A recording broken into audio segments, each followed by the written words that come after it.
Hey, I'm your Uncle Juju, and this is a street credit curriculum where I take you from an itty bitty baby in the credit game to getting everything you deserve. I'm talking cars, cribs, business funding, all that.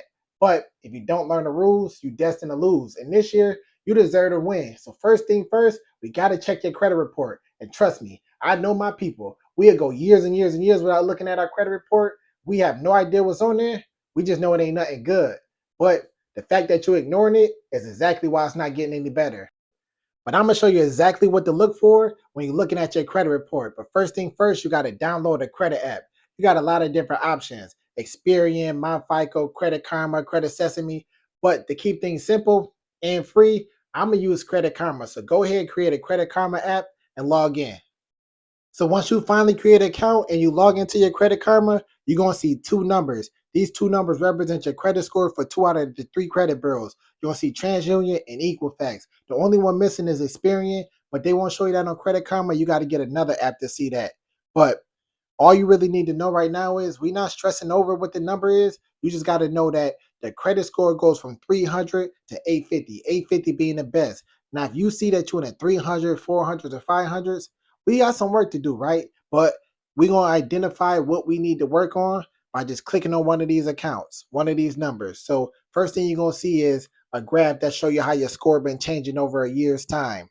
Then if you scroll down a little bit, you're going to see this section that say your credit factors. This show you what really impacts your credit score, how a high impact, the medium impact, and a low impact. If you look at the high impact, you'll see credit utilization, payment history, and derogatory marks.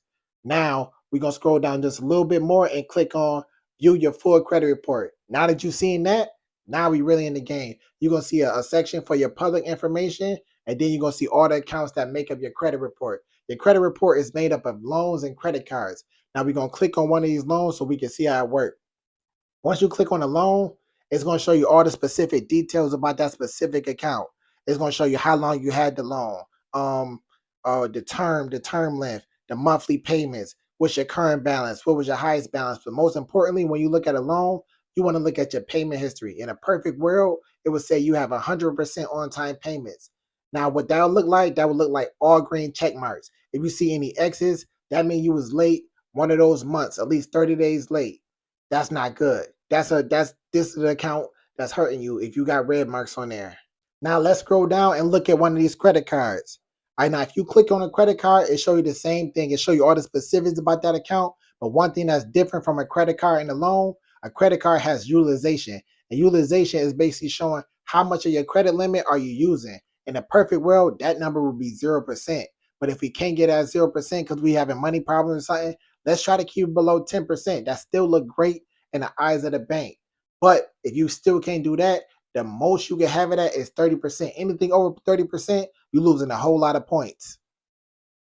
Now, if we scroll down some more, we're going to see a spot for collections. It say, if you have fallen behind on payments, your accounts can be sent to a collection agency. This can have a big impact on your credit score. Then it's a section for public records. If you read it, it says things like bankruptcy and legal judgments against you can show up on your credit report and do some damage to your score. All right, now let's back out of the full credit report and go back to this page. This is actually my favorite page because it takes all your credit cards or the utilization of every credit card and average it out, and it give you that number right here. In a perfect world, you want that number to be 0%. If it's not, you got something to work on, right? Now, it does the same for all your accounts. It take your payment history of all your accounts and give you the overall payment history. That should be 100%. If it's not at 100%, we know we need to work on, right? The same thing for derogatory marks. In a perfect world, we want that at 0.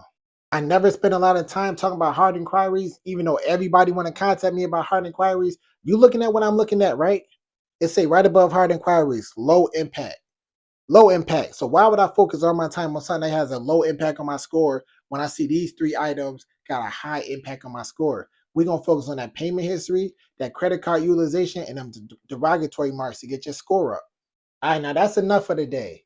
Trust me, I understand why people go years and years without looking at their credit report, but you can't level up by putting your hand in the sand. The first step is awareness. Now we got to lock in so we can level up.